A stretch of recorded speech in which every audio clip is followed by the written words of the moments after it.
First of all, I want to say that it really has been the honor of my lifetime to be the chair of the Missouri Veterans Military Affairs and Pensions Committee. You know, I'm an 8-year military veteran myself. I served in the Air Force for 8 years, and I had a passion, and I still do have a passion, for helping veterans in this state.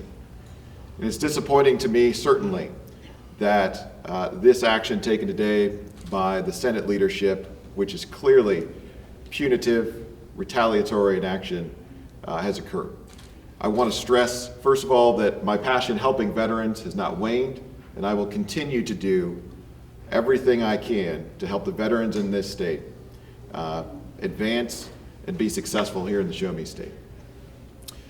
Now, as far as the broader conversation, what was absent from the pro tem's discussions was the fact that his actions taken today don't move any of those big issues further towards conclusion and passage.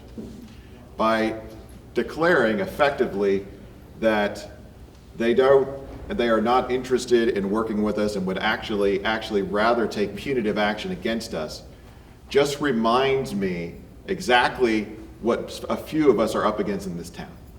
We have always predicated our actions on policy. Everything we have done has been for the advancement of policy, most recently for initiative petition reform. Right now, the pro-abortion forces in this state are raising millions of dollars to enshrine abortion in the founding document of the state. And the folks that were just up on the stage a few minutes ago, headed by Senator Caleb Rowden and Senator Cindy O'Loughlin, have done nothing so far this year and failed to get any meaningful legislation to the voters after last year.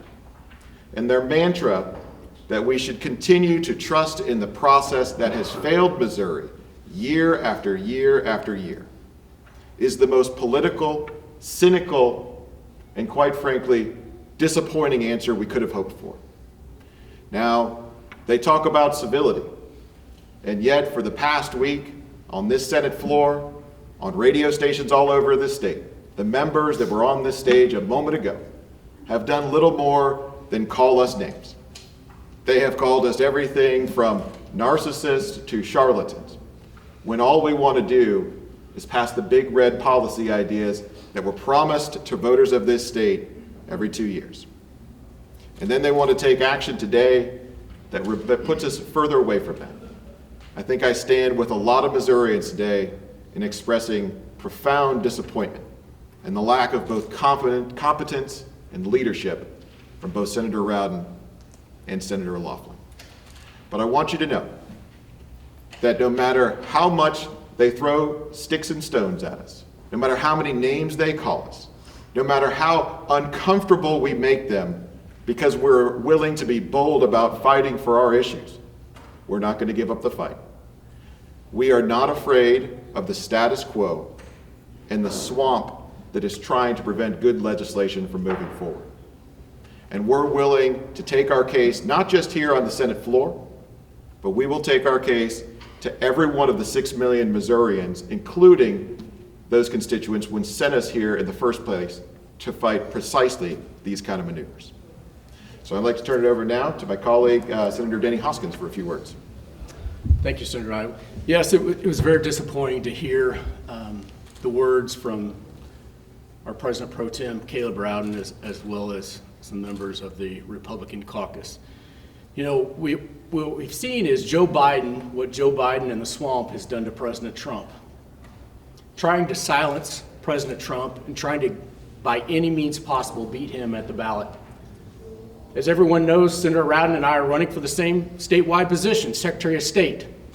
And so Senator Rowden is using the same playbook that Joe Biden is using on President Trump on me to try and silence me and win and beat me in a statewide race by using his position of power to be punitive. I will continue to fight for my district.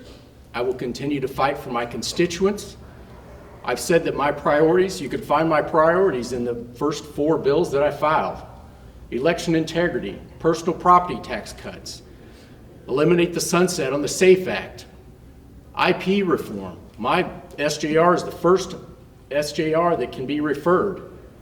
We're in the 4th week of session now, and our President Pro Tem, even though IP reform has been declared the #1 priority of not just the Freedom Caucus, but also of the Republican Caucus, he has still not referred any of those SJRs. If something's a priority, do we wait until the last day in order to pass it, as Senator Laughlin said recently, or do we take it up one of the first things?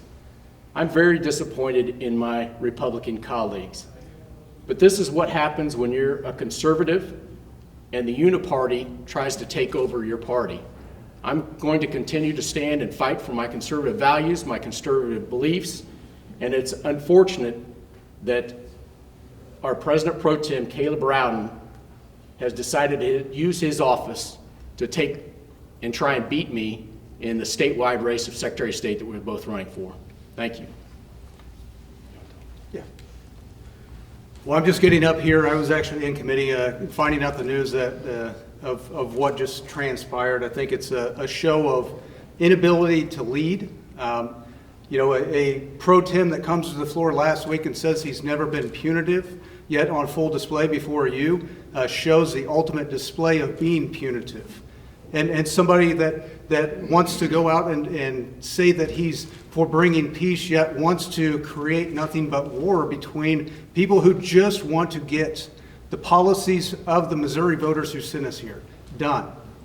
They're tired of all the games being played, and that's why things have to be risen to a level that they are. The last day method does not work. It's a recipe for failure, as time and time and time again has shown, and we refuse to stand idly by and allow it to continue to occur when we see abortion being potentially put in our Missouri Constitution. $2 million thrown into coffers to bring that message, while the leadership here in the Senate plays political games, parlor games, instead of advancing good policy and protecting our Constitution. We want to advance good policy. The Republican platform, that's all we've said we want to do. They've not met with us. They've not wanted to talk with us. They want to do shows. They want to do podcasts, and they want to set and just poke the bear. And that's what they continue to do. They are ineffective leaders, and it's quite clear by their display today that is their want and desire, is to try to inflict pain on those who want to just do what's right by the Missouri voters, who sent supermajorities here to do supermajority things, not the lobbyist ilk and garbage that goes on behind closed doors and funds their campaigns. And that's what we're tired of doing, is the business as usual, and it's quite clear that they want to continue to do business as usual, and we refuse to stand idly by while that occurs. So, this is going to be an interesting time here in the state of Missouri. Just realize this is not our doing, this is their doing, trying to create this sort of environment in the Missouri Senate. And that is all that can be said with what was on full display here before you today. So we'd be happy to answer any questions. So you're swamp creatures, they're swamp in the swamp. It's war. Are we now open warfare for the next 4 months of just daily fighting in the Missouri Senate? Absolutely not. First off, swamp creature, I mean, look at the things that this group advances. It's perfectly and absolutely in line with what the Missouri Republican platform is, what we ran and were elected upon.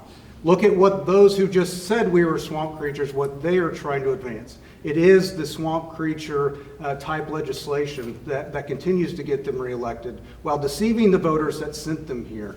So if there's anybody that's a swamp creature, it sure isn't the people who are advancing those good conservative policies. Ryan implied that the Freedom Caucus is taking instruction from people in Virginia. Can you speak to that? Absolutely not. No, we've tried to meet, we've tried to personally do these things. We're the ones out on the floor actually doing the things within the confines of our rules to bring forth our legislation for the Missouri voter. You know, they can use the Washington, whoever from Virginia as scapegoats, but it's just the fact that they don't want to do what Missouri voters want them to do.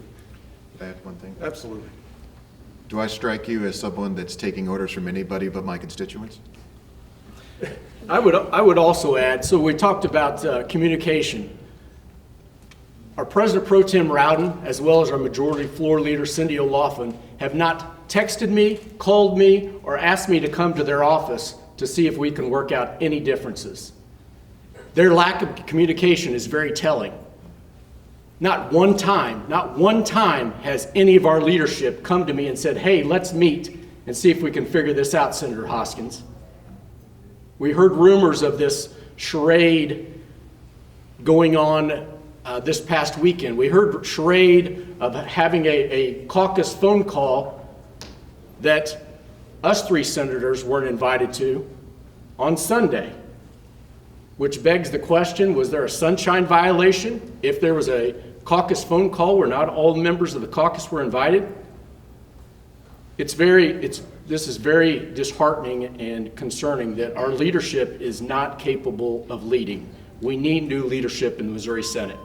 What's the plan for today? You just heard Caleb Rowden say that they are going to move forward with the gubernatorial appointments. Last week you guys put out a press release saying that's not going anywhere until IP. What's your plan for today? What's quite clear by his vision and his directive and what he wants to do, that it's not get IP done, it's not get those things done, it's to continue to exacerbate the issue and the problem in the Senate, because we know we've set forth the criteria, the line in the sand of how we're going to get the gubernatorial appointments, which we do. We want to get them done. But we want to get IP done before we get anything else done out of this chamber, along with education reform. Instead, it's the games and the setting up the process to create division and create the explosions on the Senate floor. So again, it's a leadership issue. They can sit and use us as scapegoats, but it's the ones that are actually bringing these things to the floor, knowing what we've communicated. So that in the end is an indictment on them. On the matter of IP reform, 2 quick questions. Do you want IP reform on the ballot in August and then the abortion IP then be in November? Is that like the timeline you're looking at? We would like to see it as soon as possible, as soon as we could get it on the earliest ballot, so voters can decide what the criteria for amending the Constitution, especially on something as divisive as abortion, is. So you would want to see that in August? Yes. Anyone else?